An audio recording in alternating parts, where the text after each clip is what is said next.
In this exercise, I want to focus on a running outline tool and the column tool. I'm using the traditional toolbar, but the graphics bar will perform the same functions with regard to creating the shapes. The stitch types will be an outline run and a satin fill. There are two main uses for the run tool. A, to provide detail to the design, and B, to connect one object to another. I will use both. The object is to create a design with a minimum number of thread trims, and to do that you need to have a plan for the sequence of objects. Beginning at the bottom of the cup, I will work upward. My plan will be to create the saucer shapes, then digitize a run line to the outside handle, leaving the inside of the handle and body of the cup to join with the lip. Then a run stitch to the right edge of the lip and create a thin line and backtrack to give the run stitch some strength, before completing the lip of the cup and finally the wisp of steam. Select the column tool and the stitch type and choose a colour. I'll just roll the mouse forward to zoom in. Be careful here not to have your first 2 points too close together, or you may create a thread break. So offset them a little, which serves us well because we do want a point on this section of the satin stitch. So 1.68 millimeters is fine. So there were 2 left clicks. Because this is an even arc, I'll just do 2 right clicks in the middle and a left click and another offset left click at the end, and we should get a fairly regular shape there, and almost true. Now we need to reshape here. We've just missed the object at that right hand end, so I've got my reshape tool up. I'll right click on the line, on the vector line, and just drag down so we're a bit closer to the real shape, so we've got a bit of a distance or a gap between both of those sections. Now I'll hit the escape key, which will neutralize that object or deselect it. I then have to select the tool again, and we'll do the same thing. Now this curve's a little more complex, so we'll need a few more input nodes. So these are right clicks, and be careful to put these nodes as near opposite each other as you can, because remember that determines your stitch direction. You don't want big long straggly stitches. You don't want this point back up here, you want it back opposite. So these are all right clicks.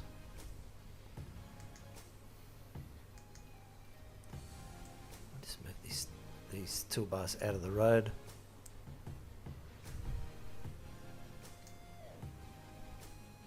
Right click, and left click, then hit enter. I'm pretty happy with that shape. Now I'll select the running stitch tool. This is the other reason for running stitch. We're going to connect this object to the outside handle. So it's a left click to begin, and right.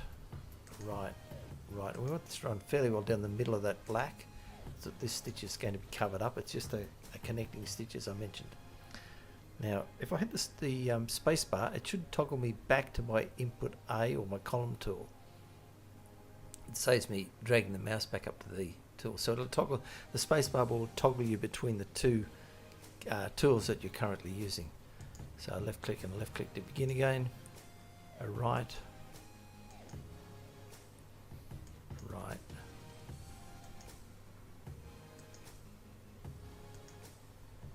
and we'll finish with a couple of left clicks. Again, H brings up the reshaping tool again, and I'll just drag that node up, create another node and drag it up. Okay, so we've got a better looking shape there. I think that's fine. That'll pull in a little. That's good. So select the tool again and click.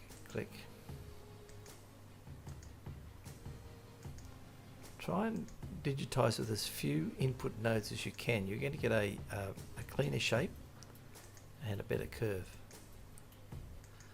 The tighter the arc, the more clicks you need to make.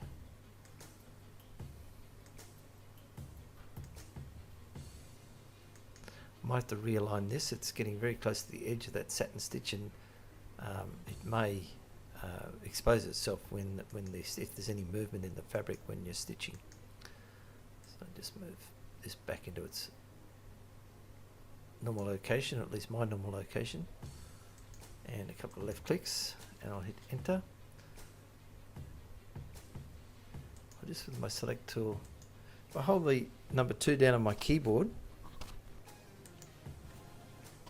it will allow me, and left click, it will allow me to select the hidden line, or the next layer of stitching. H again on my keyboard to bring up the reshape tool, and I'll just drag that. I now need to select my running stitch tool again, and left click, right,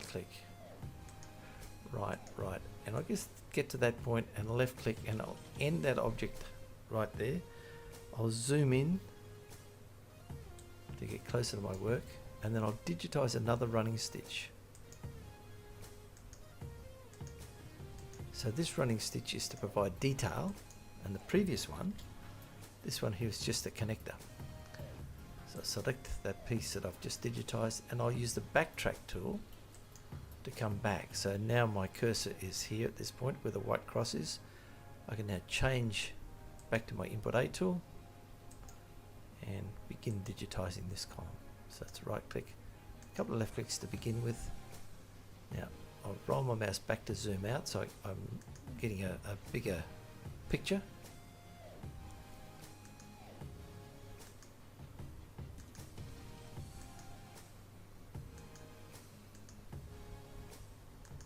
It's all right clicks. Now that looks pretty horrible there, but you'll watch when I click again here, it'll pull that line back closer to where it ought to be. So we still need to do a bit of adjustment. And I'll finish off with a left click and another left click.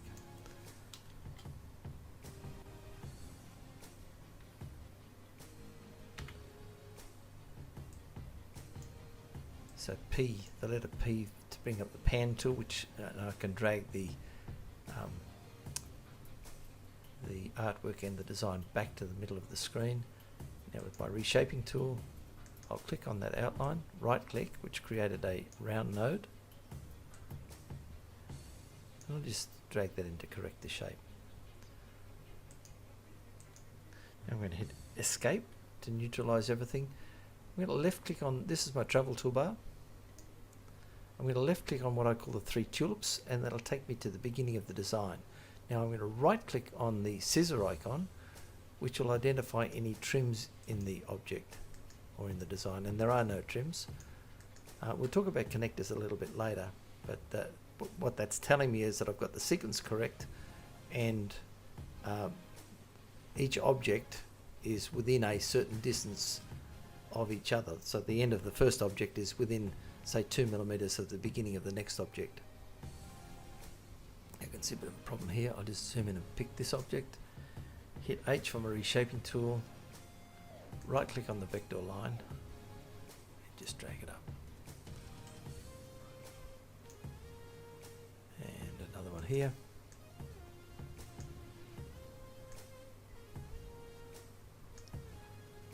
Okay. I'll select the tool again.